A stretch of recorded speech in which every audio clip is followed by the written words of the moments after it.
On va parler d'une notion en sciences politiques qui est extrêmement utilisée par l'un des plus grands pions du système néocolonial, de l'oligarchie africaine néolibérale, en l'occurrence du président Patrice Talon, qui a pris en otage mon pays depuis 2016 et qui a transformé ce pays qui auparavant, malgré toutes ses imperfections, était un pays qui appartenait à tous les Béninois et qui est aujourd'hui devenu un pays qui est la propriété d'une hyperclasse béninoise, de la bourgeoisie béninoise et des étrangers qui vivent une vie de rêve dans notre pays pendant que la majorité est brimée, économiquement asphyxiée et socialement persécutée. À tel point d'ailleurs que les dernières élections, petit aparté mais qui nous permettra de revenir plus globalement sur la réflexion, les dernières élections ont sanctionné massivement le gouvernement actuel à travers un taux d'abstention extrêmement élevé. On parle d'un petit peu moins de 70%, je ne sais pas si vous vous en rendez compte, 70% d'abstention, c'est-à-dire que quasiment 7 Béninois sur 10, un peu moins de 7 Béninois sur 10, ont boycotté les élections tant ils sont fatigués des manipulations, des tricheries, des escroqueries du gouvernement Talon, alors qu'auparavant, avant l'avènement du président Patrice Talon, le peuple béninois était l'un des peuples qui votait le plus, c'est important quand même qu'on puisse le rappeler, aux élections.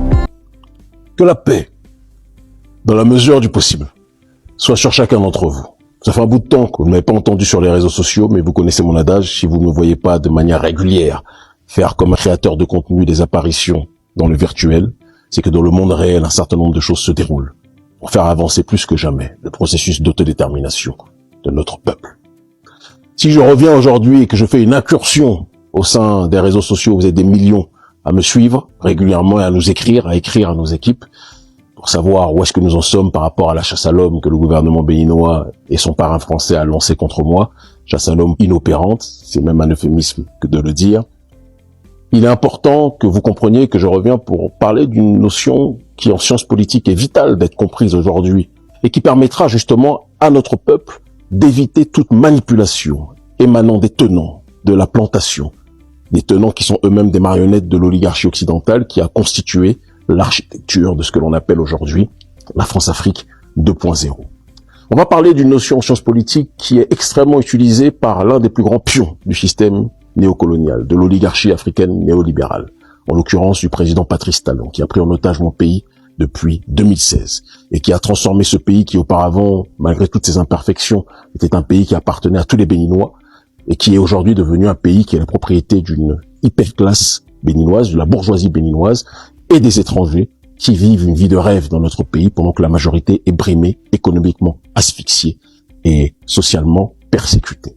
À tel point d'ailleurs que les dernières élections, petit aparté mais qui nous permettra de revenir plus globalement sur la réflexion, les dernières élections ont sanctionné massivement le gouvernement actuel à travers un taux d'abstention extrêmement élevé. On parle d'un petit peu moins de 70%, je ne sais pas si vous vous en rendez compte, 70% d'abstention, c'est-à-dire que quasiment 7 Béninois sur 10, un peu moins de 7 Béninois sur 10, ont boycotté les élections tant ils sont fatigués des manipulations, des tricheries, des escroqueries du gouvernement Talon, alors qu'auparavant, avant l'avènement du président Patrice Talon, le peuple béninois était l'un des peuples qui votait le plus, c'est important quand même qu'on puisse le rappeler, aux élections. Il est important que l'on comprenne que, parce que le président Patrice Talon, justement, est extrêmement conscient de la sanction du peuple béninois qui est fatigué et dégoûté de ces machinations, le président Patrice Talon a structuré avec sa marionnette numéro 1, Romuald Wadani, et sa mafia de manière globale, aux ordres de l'élite française, ils ont architecturé une stratégie qui permet de pouvoir invisibiliser la contestation interne en se donnant un assentiment, entre guillemets, en apparence populaire extérieur, permettant de donner la sensation que c'est un régime novateur, idéal pour les populations africaines. Mais il est bizarre qu'un chef qui est idéal pour les populations africaines finisse lui-même par être massivement condamné par sa propre population, à tel point qu'il est obligé d'interdire l'opposition d'accéder aux élections présidentielles pour éviter justement d'avoir à répondre de ses exactions. On va parler aujourd'hui d'une méthodologie qui s'appelle l'astroturfing étatique, qui est en sciences politiques une discipline et un concept qui est extrêmement usité par les dirigeants impopulaires afin de manipuler l'opinion publique et d'invisibiliser toute contestation interne. Quand on parle d'astroturfing étatique, on parle d'abord de la notion d'astroturf. Qu'est-ce que c'est? L'astroturf, c'est l'appellation d'une pelouse synthétique aux États-Unis. D'accord? Et généralement, on oppose l'astroturf, pelouse synthétique, à grassroots, la racine de l'herbe en anglais, qui signifie l'herbe véritable. Et par la suite, par néologisme et évolution lexicale, grassroots, au départ racine de l'herbe véritable, est devenue l'appellation donnée aux masses populaires. Par opposition à astroturfing, qui est justement le processus des masses artificielles. Le premier qui a usité justement ce concept d'astroturfing, c'est celui qui était à l'époque dans les années 1980 aux États-Unis, sénateur Lloyd Bentsen, sénateur démocrate au Texas, qui avait subi, croyait-il au départ, une campagne massive de dénonciation des citoyens américains qui se sentaient en colère suite aux prises de décisions politiques qui étaient les siennes, aux choix politiques qui étaient les siens, et qui donc avait subi une campagne massive de harcèlement, de dénonciation, de contestation, croyait-il, du peuple. Après enquête, il s'était avéré que ce n'était pas en réalité une contestation des grassroots, mais c'était une contestation populaire artificielle, structurée, organisée par un lobby de compagnies d'assurance qui se sentait justement floué par les décisions du sénateur Lloyd Bentsen. Et plutôt que d'essayer de convaincre par le côté argumentatif, par la réflexion idéologique, par le débat d'idées, le débat intellectuel, la compagnie d'assurance a eu recours aux faux, des fausses adresses, des fausses personnes, des personnes complètement inventées, des faux courriers de dénonciation, des faux citoyens, et une campagne massive donnant la sensation que c'était le peuple qui se levait contre Lloyd Bentsen, alors qu'en réalité, ce n'était pas le peuple. C'était une manipulation de cette compagnie d'assurance. Et c'est à la suite de cette expérience que Lloyd Bentsen a parlé non pas d'une campagne de grassroots contre lui, mais d'une campagne d'astroturfing, c'est-à-dire une contestation populaire artificielle, en opposition justement à une contestation des grassroots. Et donc par la suite, cette notion d'astroturfing a de plus en plus été usitée par des États, très souvent impopulaires, qui avaient besoin de donner la sensation qu'ils étaient aimés des gens, alors qu'en réalité, leur peuple les détestait. Très important de pouvoir comprendre cette réalité.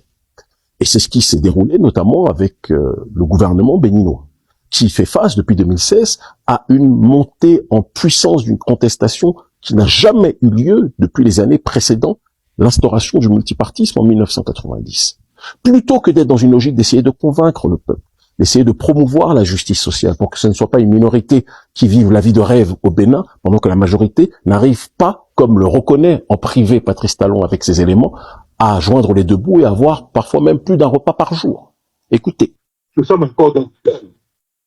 la difficulté. Certains n'ont pas 2 repas par jour. Parfois, certains n'ont pas 1 repas par jour. Plutôt que d'avoir à convaincre le peuple, le président Patrice Talon a décidé d'avoir recours à l'artificialité, notamment à travers l'achat d'influenceurs tourisme. Parce que Patrice Talon a très rapidement compris que comme sa politique néolibérale engendre l'injustice sociale de manière congénitale, il fallait qu'il puisse se focaliser non pas sur le développement humain, mais sur la réalité du développement infrastructurel. Construire des routes même si tu laisses ton peuple crever. Et quoi de mieux pour valoriser la construction de routes ou la construction de buildings pendant que la majorité du peuple est en train de s'enfoncer dans l'appauvrissement que d'acheter et de corrompre silencieusement des influenceurs tourisme qui font semblant de venir librement, de venir au hasard visiter le Bénin et qui jouent sur un complexe qui existe au sein de la diaspora, qui est de parler de l'Afrique qu'on ne vous montre pas. Et partant de ce principe de cette Afrique qu'on ne vous montre pas, en se focalisant sur la réalité infrastructurelle, on finit par invisibiliser la question du social, la question de l'injustice, la question de la persécution politique, la question de la confiscation de tous les leviers de l'État, la question du coup d'État constitutionnel. Jamais ces influenceurs qui se présentent soi-disant comme apolitiques alors qu'ils sont extrêmement politiques ne font mention de ça. Et en saturant l'espace numérique de contenus liés à ces influenceurs prétendument touristes qui sont en réalité des agents d'influence du système néocolonial, on finit par n'avoir comme perception du Bénin qu'un pays qui se développe sans jamais parler de la politique inepte, néolibérale, politique d'injustice sociale qui se propage comme une gangrène à l'intérieur de la population béninoise. Et cette saturation de contenu numérique donne une sensation linéaire de perfection structurelle et étatique d'un pays qui avance parce qu'on finit par réduire la politique à la question de la matérialité et non pas de l'épanouissement de la population. Les inégalités sociales n'ont jamais été aussi grandes au Bénin qu'elles ne le sont en 2026. Et ça, c'est le résultat de la politique du président Patrice Talon. Et vous remarquez que c'est généralement les gens de l'extérieur, c'est-à-dire le public de ces influenceurs touristes, qui finissent par être persuadés par cette manipulation cognitive que le Bénin est un paradis. C'est en effet un paradis pour les étrangers qui viennent dans le cadre du tourisme. Mais ce paradis pour les étrangers qui, par la suite, s'ils décident de s'installer, rentrent dans le processus de la gentrification, n'est pas un paradis pour la population béninoise qui n'a jamais été autant noyée par l'injustice sociale. Et quand vous comprenez cela, vous rajoutez à cela le coup d'État constitutionnel permanent du président Patrice Talon, toutes ces manipulations liées à cette logique de vouloir tordre la Constitution, entraînent la volonté chez un certain nombre de Béninois qui n'ont même plus la possibilité de se présenter aux élections les plus importantes, puisque aujourd'hui l'opposition est exclue de manière méthodique, systématique et systémique de toute sphère de pouvoir. Cela fait comprendre que la seule solution, à un moment donné, c'est la révolution pour le peuple béninois et pour les corps constitués. Comprennent qui devra.